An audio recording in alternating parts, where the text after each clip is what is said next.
Have you ever thought how much you're worth? Ever contemplated that? I wonder if you've ever been auctioned. I have once. Surprise, surprise, it was at university, at the end of Freshers' Week. I played rugby on the Saturday for the university for the first time, and the whole rugby club decided that they were going to go out for the evening. And the tradition in Edinburgh is that the fresher that plays on the first weekend is auctioned. It's like a comedy auction. It's not really that funny. They put a value on me, and I went for 2 pence.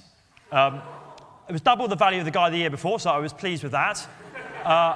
But 2 pence meant that then they owned me, and I was theirs for the evening, which wasn't much fun. But I wonder if you've ever thought about that question. How much are you worth? Who values you? Does God really care about you? I mean, it's a vast universe, isn't it? We're told 100,000 million galaxies. Huge, huge universe we live in.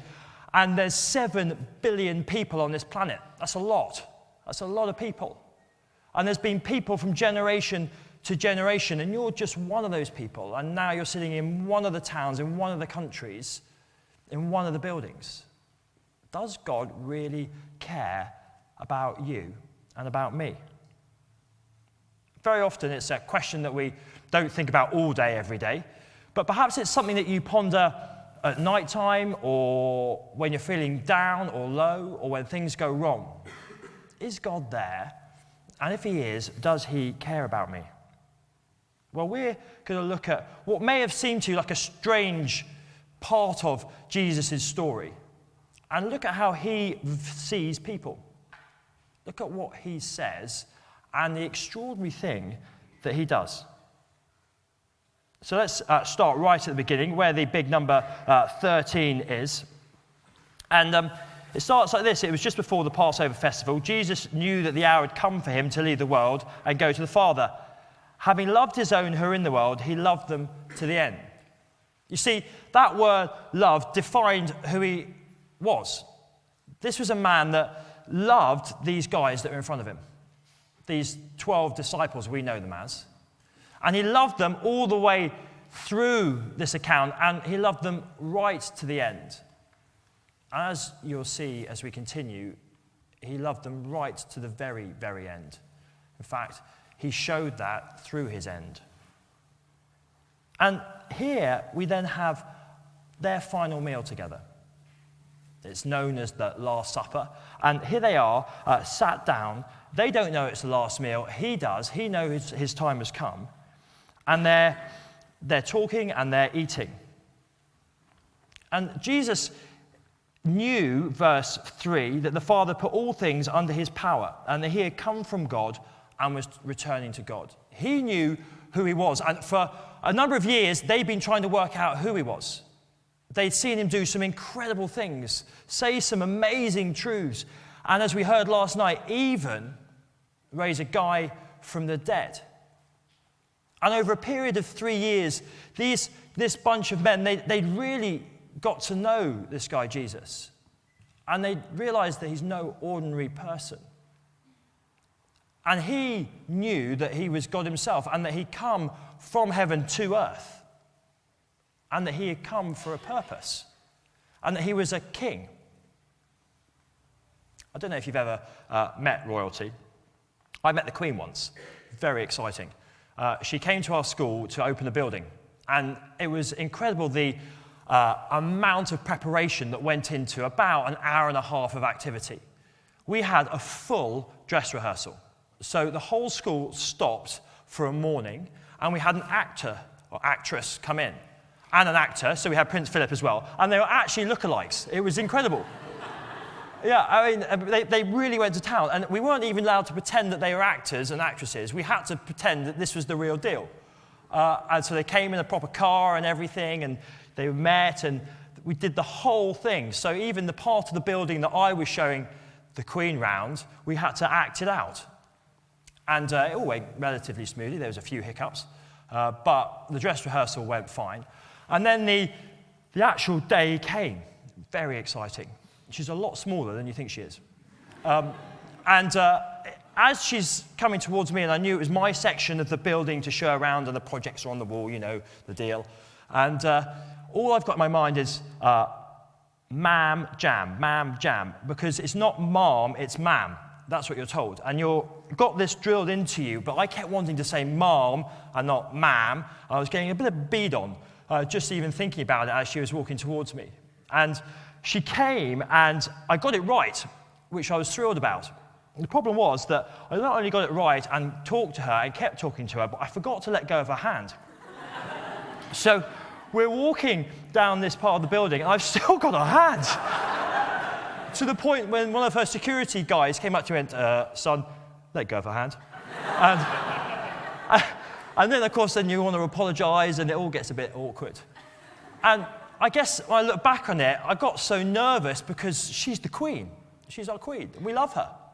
And she is our royal family. She is our head of state. You could say there's nobody more important in our country than her.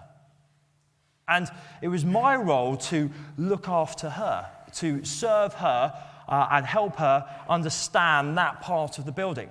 I didn't do it brilliantly, but it was my role. And that's how you treat royalty. That's why we had the dress rehearsal, to make sure that everything was perfect. We even told what questions we were allowed to ask her and what we weren't. Basically, anything with the corgis is fine, but other than that, you've got to stay off anything in the newspaper, anything in politics. And the preparation worked, and we had a good day. And we were pleased how we treated the Queen. And she wrote us a lovely letter saying how well-behaved we all were. The school was very proud. Now, here's the thing, right? Here's God's king. Not just the king of a country, but the one and only king of everything. All power was his. And yet, look at what he does. He gets up from the meal, takes off his outer clothing, wraps a towel around his waist. After that, he poured water into a basin and began to wash his disciples' feet, drying them with a towel that was wrapped around him. I wonder when the last time you were really filthy was. For me, it was only a few weeks ago. I was in Moldova, which is kind of near Ukraine, and I was doing some training out there with some young sports players, and we were staying in the middle of the forest. It was minus 19 degrees. It was absolutely freezing. We were doing all kinds of activities in the woods and stuff like that, and it was too cold to wash and too cold to change, and so for 5 days I ate, worked, slept in exactly the same set of clothes. Didn't shave or anything like that. And when I got off the plane, having come back and walked into my house, my children wouldn't come near me. It was quite distressing. And all my 2-year-old kept saying was stinky, stinky. And, you know, he's a pretty smelly man, so you know that you're in all sorts of trouble when your 2-year-old with a full nappy thinks you're stinky. And here, these guys, they didn't have nice shoes and trainers like we had. They may have been barefoot. They were probably wearing sandals, dusty floors. They didn't have the sewage systems that we had. And so the custom was that when you went to a meal, the servants would come and clean people's feet from all the mud and the dust and the excrement that they picked up throughout their journey. Yet nobody here, there was no servant, and nobody volunteered to do this pretty disgusting task. And Jesus does it. The great king, the all-powerful one, washes their feet. He takes each of them individually, washes and cares for their feet. Now, my feet are pretty rank at the best of times, and I wouldn't really want anybody washing them. But he humbles himself, gets on his knees, and washes their feet. Why? Why does he do it? Well, the conversation with Peter helps us understand why he does it and what he's trying to show them and why that is so important for us now, 2,000 years later here in Durham. There's a guy here called Simon Peter. He's normally the one that chirps up first. And he says, Lord, are you going to wash my feet? He recognizes who Jesus is. He realizes the farce of the situation, that the one who they should be honoring is on his knees washing their feet. He doesn't really get it. And Jesus replied, "You do not realize now what I'm doing, but later you'll understand." Jesus is putting them above himself. He is showing his love to them. And Peter says, "No, you shall never wash my feet." I told you he was a little bit brash. And Jesus answers, "Well, unless I wash you, you have no part with me." Now, it's a funny thing to say, isn't it? You know, it's not that Jesus had a thing about feet and he didn't like the fact that Simon Peter's feet were disgusting and he didn't want to have him round the table because he's got really bad, smelly feet. It was much more meaningful than that. He was trying to explain something big through what he was doing with Simon Peter's feet. "Unless I wash you, you have no part with me." The conversation continues. "Well then, Lord," Simon Peter replied, "not just my feet, but my hands and my head as well." He goes all in. "Just wash everything."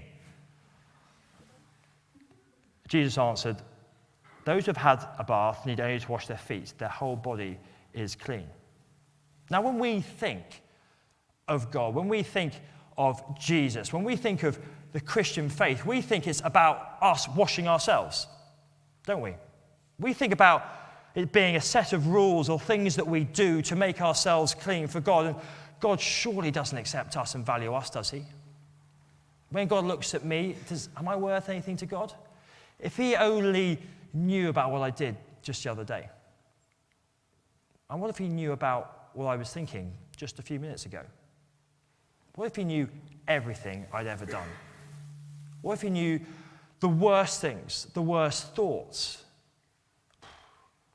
Would he really think I was valuable? And we think that the Christian faith is about washing ourselves so that we are presentable for God. Just like I had a wash and a shave, actually I was too young, a wash when I met the Queen.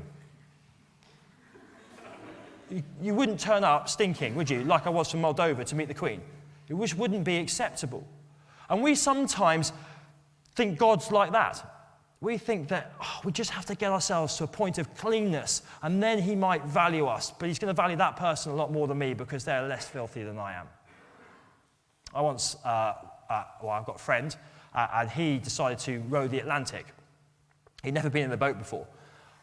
He raised all the funds. In fact, he actually never got in the boat until the day they left to row the Atlantic. It wasn't bright. He hadn't really thought it through. And we did a lot of training together, and we ran, basically, to get him fit to be able to even attempt to row the Atlantic. And it got a little bit boring. We were running twice a day, sort of not that far, 5 or 6 miles each time, and we would just go at a pace where we could chat.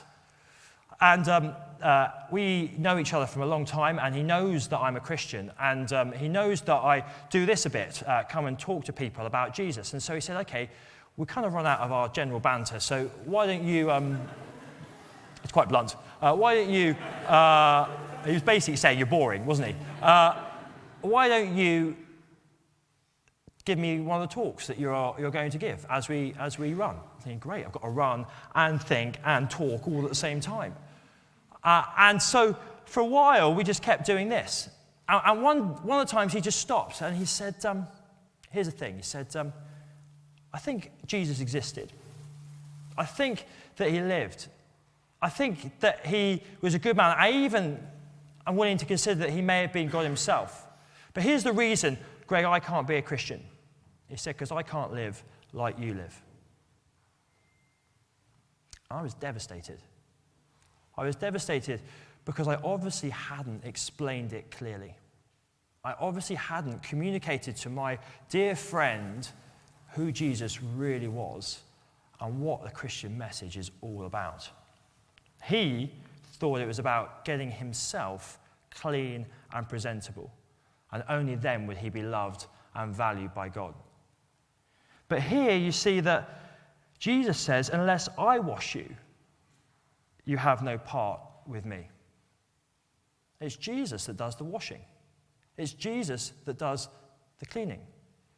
You see, He's not denying that we're all filthy, just like I was on the return from Moldova. He's not denying that as he looks at our lives and understands our thoughts and our actions and our motives, that actually we're pretty filthy. Even if we don't like to accept that, because we like to set our own set of standards against his standards, we don't come up very clean. And that is the human condition. We're all in the same boat. And that is what the Bible calls sin. And it's a huge problem, and it separates us from God. And we live as if God's not there, and this dirt, metaphorically, separates us from a God who loves us, because he is perfect and clean, and we are not. And so what we think is we have to get ourselves clean so that we can be in his presence. But Jesus says, no, I've come to wash you. I've come to make you clean. Not you do it, but me do it. That's how much I love you. In fact, you can't do it. You're too dirty. You're more dirty than you realize, and you need me to clean you. Now, what on earth is he talking about? Well, he's not talking about literally coming and washing everybody's feet. But he's talking about his death on the cross just a little while later in this account of his life. Just actually 24 hours later in this account. Jesus willingly goes to the cross. He willingly is executed in the most hideous fashion. His blood washing away our sin. His death paying for you and for me. His death making us clean. That's the Christian message, and that is what he has done. And that is why, as Christians, we call it good news. We think that religion is all about trying to make ourselves good enough for God and living up to his standards. And Jesus says, no, I love you and I want to be in a relationship with you, and you can't make yourselves clean, but I can. I can make you clean. And the cost, well, there is no higher cost. The Son of God, the great King, the all-powerful one, dying for you. Do we deserve it? No. Does he value you? Yes. Does he love you way more than you can possibly ask or imagine? Absolutely. Let's see what happens next. Jesus answered, "Those who have had a bath need only to wash their feet. Their whole body is clean, and you are clean, though not every one of you." For he knew who was going to betray him, and that was why he said not everyone was clean. When he finished washing their feet, he put on his clothes and returned to his place. "Do you understand what I've done for you?" he asked them. "You call me teacher and Lord, and rightly so, for that is what I am. Now that I, your Lord and teacher, have washed your feet, you should also wash one another's feet." Jesus cleans the disciples' feet and then sends them out to do the same. Not literally, he didn't have this whole band of Christian feet washers going around Israel at that time. But what he meant was, go and show people the same love that I have shown you. Go and point them to my love. Go and tell people that I love them, I love them, I love them, and I've done everything to make them clean so that they can be in a relationship with a God who loves them. That's why your friends probably invited you tonight. Because they know how much God loves them. They've experienced this love, and they've started a relationship with a God who loves them that will last beyond their physical death. And they are doing exactly what he said. They've come to tell you about it and to point you in that direction. Very often, we can sit there and think, I can see how he could love her, or I can see how he could love him, but he couldn't love me. Just like my mate Stu. Just like my mate when we were running. The problem is, I just can't live like you live. I can't live up to those standards. I just couldn't do it. And here's what I said to him. I said, "Stewie, I can't do it either. And he said, well, of course you can, you do. I said, no, understand. I'm exactly the same as you. I have the same desires, the same temptations, the same want and will to act in the way that I want to do what I want to do when I want to do it. But the Christian faith isn't an ideology. It isn't a thought pattern or a thought process. When I put my trust in Jesus, when I accepted what he'd done for me on the cross, his promise is this, that he comes to live in me and begins to change me from the inside out. As my understanding of who I am, the fact that no longer am I trying to work out whether I'm valued or not, but then suddenly I realize that I'm infinitely loved by a God who knows everything about me, even the worst things, and yet he still loves me. As that understanding begins to change, my feelings towards my behavior changes. Let me explain what that means. And so with Stewie, I had to be slightly crude because rugby player and, so here's how I explained it to him. Okay, so bear with me. Ladies, this is slightly rude. Fellas, it's important you listen. Okay, I said, Stewie, it's like this. When I got married, Alice didn't send me on a hygiene course. I said, well, of course she didn't. I said, well, not only that, she didn't put a whole list of things on our marriage contract of I must do, like clean your teeth twice a day and all these kind of things. And there was no list in the bathroom of right bathroom behavior. But I realized quite quickly in our marriage that she didn't appreciate it when I left the loo seat up. Picked it up quite intuitively. And I therefore started to put the loo seat down after I'd been to the loo. I said, I'm not really sure what you're talking about here. And you're probably feeling the same. But here's the point, you see. Why did I start to put the loo seat down? It wasn't because my marriage was going to be over unless I did. It was because I loved my wife. And the longer we've been married, coming up to 10 years this year, that love continues to grow. And the more I love her, the more I want to please her and to live in a way that delights her.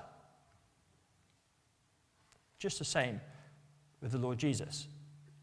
As I realize what he has done for me, that he values me, even though, humanly speaking, am I really that valuable? And he pays everything for me on the cross. And that he welcomes me and calls me a son and offers me life in all its fullness now and forever. As I begin to understand that, and the more I understand that, my feelings change towards my behavior, and I start to even want to do things that please him. So, Stewie, do you understand a little bit? I'm exactly the same as you, but Jesus lives in me, and he is changing me because I'm in a real, living relationship with God. You see, this is not an ideology or a thought pattern or just a logical way to live your life. What Jesus is offering is a real relationship with a God who's alive because he didn't stay dead. 3 days later, he rose from the dead and is alive. And he invites us into a relationship with him. And he has done everything to make that possible. He has made us clean if we put our trust in him. Well, so what then for you and for me? 2,000 years ago, this feet-washing scene happened. But the impact of it is still the same today. You are way more significant than you think. God knows everything about you. Every hair on your head. Everything about you. He knows everything that you've ever done, everything that you've ever thought, everything you've ever been motivated to think and to do. And yet, he loves you enough to die for you. Why? Because he wants to know you. He wants to know you, and you, more importantly, to know him. And he wants you to know how much he loves you. and how much he values you. And he wants you to be with him now and forever. Not to continue ignoring him and face the consequences of that and miss out on life in all its fullness now and life for eternity. You're more loved than you can possibly imagine. And hopefully, your friends have begun to show you a little bit of that. Perhaps you've seen that in their lives. Perhaps you've seen that even though things go up and down for Christians, they have this certain joy. Not necessarily always happy, but a joy that is consistent through good and bad times. That they have a relationship that's real with a God who's alive. And that they are signposting you towards that same relationship because he wants you to know him too. So how do you respond to him? I wonder whether that's the first time you've really understood what Jesus has done for you and what he offers to you tonight. You may be sitting there thinking, sounds fine, but I'm just really not bothered. And that's okay. You're entitled to have your own thoughts and opinions.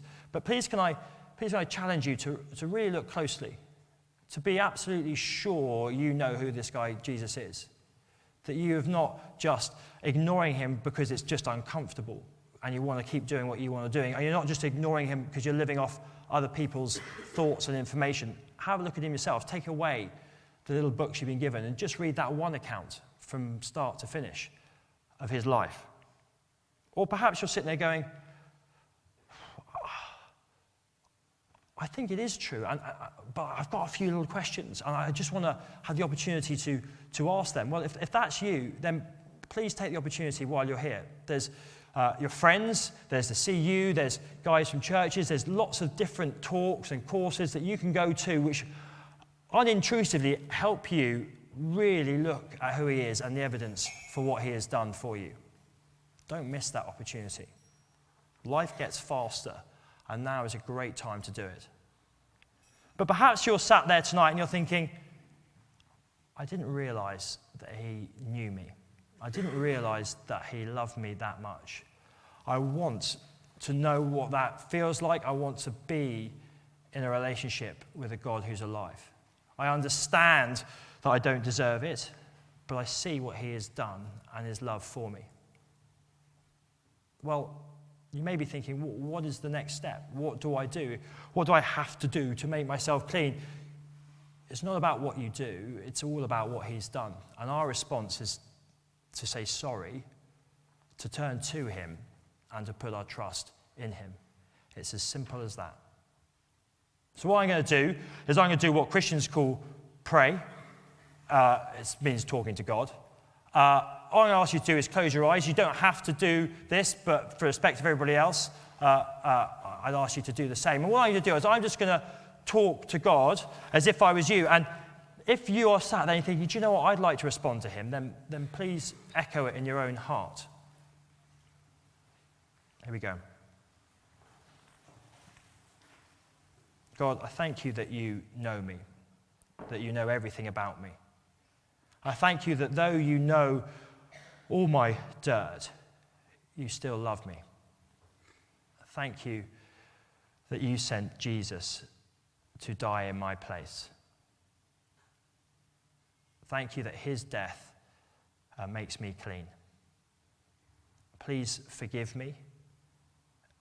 I believe and trust in you. Please accept me. I commit myself to you, and please come into me and please help me to start a relationship with you. Thank you. Amen. That simply means I agree. Well, hopefully that's given you something to think about tonight. Hopefully that's helped you as we come towards Valentine's Day understand really the essence of what love really is.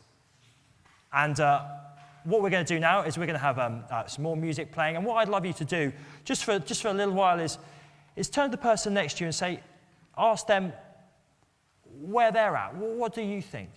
Do you really believe that Jesus loves you? Or is it just something you're just not bothered with at all? And perhaps ask them why they believe that. And if the person next to you is a Christian, you've got full permission to ask them why they believe it and what is it like to have a relationship with a God who's alive. So let's just take a few minutes to do that before the guys come up.